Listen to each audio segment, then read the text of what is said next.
Gbogbo ọmọ Yorùbá, ọ̀rọ̀ rè o. Gbogbo àṣé, gbogbo bí Ìbà Gani Adams, gbogbo bó ṣe ń tanra ẹ̀, tó ṣe ń dìtẹ̀ olóyè Sunday Igboho. Àṣé àwọn lọ́balọ́ba, wọ́n ti pe olóyè Sunday Igboho mọ́ra. Wọ́n ti jẹ́ kí olóyè Sunday Igboho mọ̀ pé bó ṣe wà yìí o, ìwọ làwá mọ̀.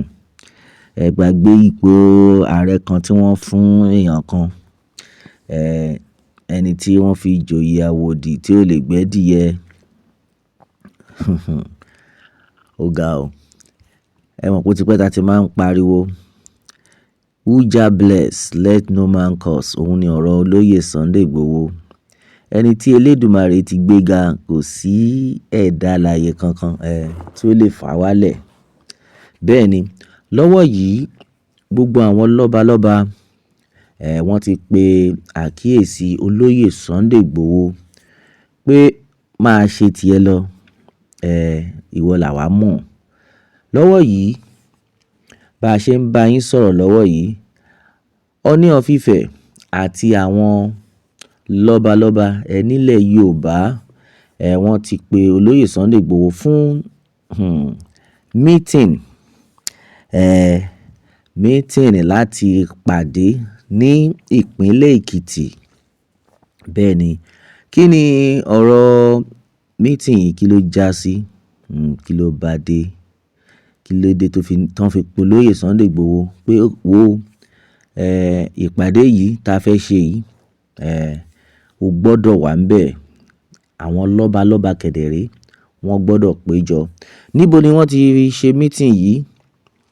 Eléyìí ni meeting tí wọ́n ṣe ní ìpínlẹ̀ Èkìtì. Lánàá Friday, òun ni wọ́n ṣe meeting yìí. Bá dẹ̀ ṣe ń sọ̀rọ̀ yìí, wọ́n ní àwọn tí wọ́n gbọ́dọ̀ wà ní meeting yìí tí wọ́n ṣe, gbogbo àwọn ọba ní ilẹ̀ Yorùbá.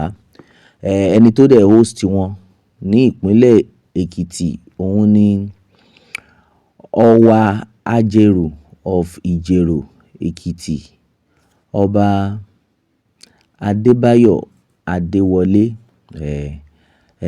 Ajero of Ìjẹ̀rò ní ìpínlẹ̀ Èkìtì, Ọba Adébáyọ̀ Adéwọlé. Àwọn ni wọ́n host wọn. Fún àǹfààní ẹ̀yin tó jẹ́ pé ẹ fẹ́ mọ kúlẹ̀kúlẹ̀ bó ṣe ń lọ, ọba tó host wọn ní ìpínlẹ̀ Èkìtì rè. Now gbogbo àwọn lọ́balọ́ba láti ìpínlẹ̀ Èkó, wọ́n péjọ ńbẹ̀. Àwọn tí wọ́n pè nìyẹn o.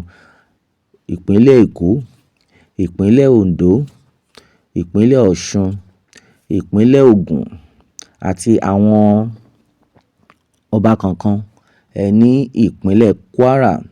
Àwọn ni wọ́n gbọ́dọ̀ wà ńbẹ̀, ni wọ́n fi ìwé pè. Chairman National Council of Traditional Ruler ti gbogbo Nàìjíríà, ìyẹn Ọba Adéyẹyè Ògúnwùsì, àwọn náà wọ́n wà ńbẹ̀. Lọ́wọ́ yìí, kí ni eléyìí túmọ̀ sí? Fún àǹfààní ẹ̀yin tẹ́ ń pariwo, Ààrẹ Ọ̀nà Kakanfò, òun ni ẹni jagunjagun ilẹ̀ Yorùbá. Ẹ wò, ẹ jẹ́ kí gbogbo wa ká ṣà fọwọ́sowọ́pọ̀ pẹ̀lú olóyè Sunday Igboho. Mo mọ̀ pé ọ̀pọ̀lọpọ̀ àwọn èèyàn wọ́n nífẹ̀ẹ́ olóyè Sunday Igboho, tó jẹ́ wípé wọ́n ti rí Ìbà Gani Adams gẹ́gẹ́ bí àwọn ti Fúlàní. Ẹ jẹ́ ká gbárùkù ti ẹni tí ó ń gba ọmọ Yorùbá. Gẹ́gẹ́ bí gbogbo wa náà ti ṣe ń gbọ́ bó ṣe ń lọ, oyè Ọ̀ṣọ́ọ̀sìn, ìyẹn gangan ni oyè tó ga jùlọ ní ilẹ̀ Yorùbá. Oyè tó jẹ́ pé òun ni oyè olórí ológun ní ilẹ̀ Yorùbá. Kò ń ṣe bí Ààrẹ Ọ̀nà Kakanfò. Gẹ́gẹ́ bí àwọn àlàyé tí wọ́n ti ṣe fún wa, Ààrẹ Ọ̀nà Kakanfò, ipò yẹn, ipò ààrẹ yẹn fún titi àwọn ọmọ ìpínlẹ̀ Ọ̀yọ́ nìkan ni. Later ni àwọn èèyàn ṣẹ̀ṣẹ̀ ń gbọ́ bó ṣe ń lọ. Now gbogbo àwọn tí wọ́n ń wò pé olóyè Sunday Igboho, ẹ mọ̀ pé ó láwọn ọ̀tá, wọ́n wò pé eléyìí ó kan entertain ni. Eléyìí kò ń ṣe bọ́n ṣe ń jagun ló ń jagun yìí. Gbogbo ẹ̀ náà ni gbogbo wa ti mọ àwọn tí wọ́n ń sọ ọ̀rọ̀ yìí. Now, how market? Eléyìí ti fi túmọ̀ sí wípé gbogbo ọba ilẹ̀ Yorùbá wọ́n ti support olóyè Sunday Igboho. Bẹ́ẹ̀ ni nǹkan táwa dẹ̀ mọ̀ ni wípé láìpẹ́ yìí láìpẹ́ láì jìnnà oyè gbogbo olórí ológun ilẹ̀ Yorùbá olóyè Sunday Igboho náà ni ó tọ́ sí. Òun dẹ̀ ni àwọn ọmọ Yorùbá àwọn lọ́balọ́ba wọ́n ti ṣetán àti gbé fún olóyè Sunday Igboho báyìí. Ẹ rí wípé Elédùmarè really wà lẹ́yìn àwọn ọmọ Yorùbá. Now, àwọn lọ́balọ́ba wọ́n ní pé ìdí pàtàkì tí a ṣe fẹ́ ṣe meeting ni wípé fún gbogbo àwọn ajínigbé tí wọ́n jẹ́ kí ọmọ Yorùbá gbádùn. Ọlọ́run má jẹ́ kí àwọn Fúlàní kan kó wa lẹ́rú. Ká dẹ̀ dúpẹ́ lọ́wọ́ ẹni tí Elédùmarè ti ń lò, ìyẹn olóyè Sunday Igboho gẹ́gẹ́ bí àwọn lọ́balọ́ba bọ́n ti ṣe sọ. Ẹni tí Elédùmarè ń lò nìyẹn o fún ọmọ Yorùbá bí bẹ́ẹ̀ kọ́. Kò ń ṣe nǹkan tá à ń sọ là bá máa sọ o.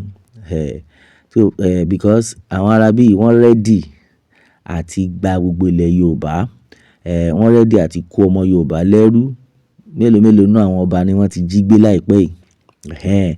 So now ó ti ẹ̀ dá gbogbo àwọn lọ́balọ́ba wọ́n ti mọ̀ yàtọ̀ pé Yorùbá nation táwọn ará bí ìtàn pariwo wọ́n ṣe mọ ìdí ni o. Gbogbo time tá à ń pariwo pé ẹ jẹ́ kí olúkálùkù ẹ jẹ́ ká pín kó olúkálùkù máa lọ́nlọ̀ ẹ̀ tí wá yé wa o. Dẹ̀ fún àǹfààní àwọn tó jẹ́ pé wọ́n wò pé olóyè Sunday Igboho because àwọn kan ti ń sọ pé kí ló tó olóyè Sunday Igboho fi ń join àwọn meeting APC.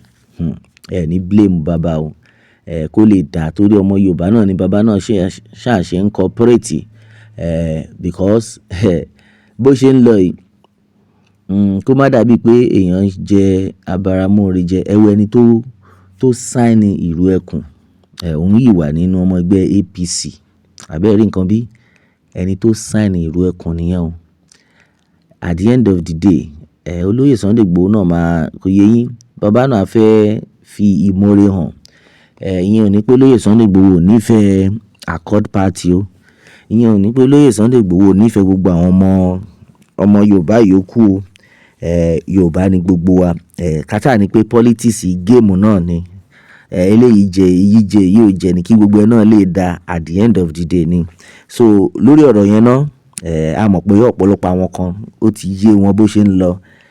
At least ẹni tí ó wà ńbẹ̀ lórí APC náà bàbá ilẹ̀ Yorùbá ni. Kò yé yín.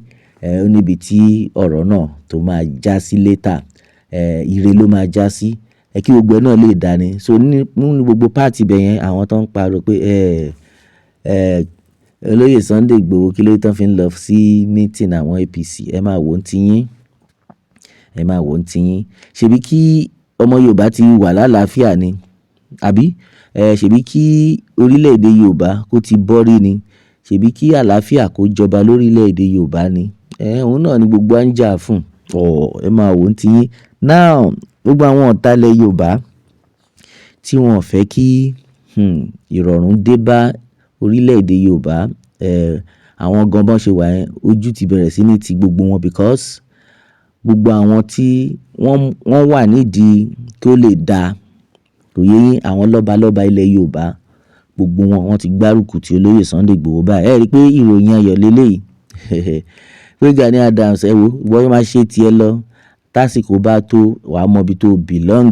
Ṣùgbọ́n lọ́wọ́ yìí o ṣé tí rí ọmọdé yẹ mọ̀ yìí o nǹkan kan ò gbọdọ̀ ṣe o. Now bí gbogbo ẹ ṣe ń lọ àwọn lọ́balọ́ba ti ní pé ìyà kankan ò gbọdọ̀ ta bá ọmọ Yorùbá mọ́ o. Ìrú ẹkùn has come to stay. Bí wọ́n fẹ́ bí wọ́n kọ̀ olóyè Sunday Igboho òun ni ẹni tí Elédùmarè ti yàn fún gbogbo ilẹ̀ Yorùbá. Then àwọn lọ́balọ́ba wọ́n jẹ́ kí gbogbo àgbáyé mọ̀ wípé a ti ṣetán àti ṣiṣẹ́ pọ̀ pẹ̀lú olóyè Sunday Igboho. Ṣé ti rí bó ṣe ń lọ sìn? ara nǹkan tá à ń sọ rẹ̀. Ẹ̀yin èèyàn wa, ọ̀rọ̀ rè o. Ẹ jẹ́ n gbọ́ comment yín lórí comment section. Ẹ má dẹ̀ gbàgbé láti tẹ̀lé Pilado World fún àwọn ìtúpalẹ̀ míì. Ó tún dọjọ́ mi o, ọjọ́ rè. Ó dàbọ̀.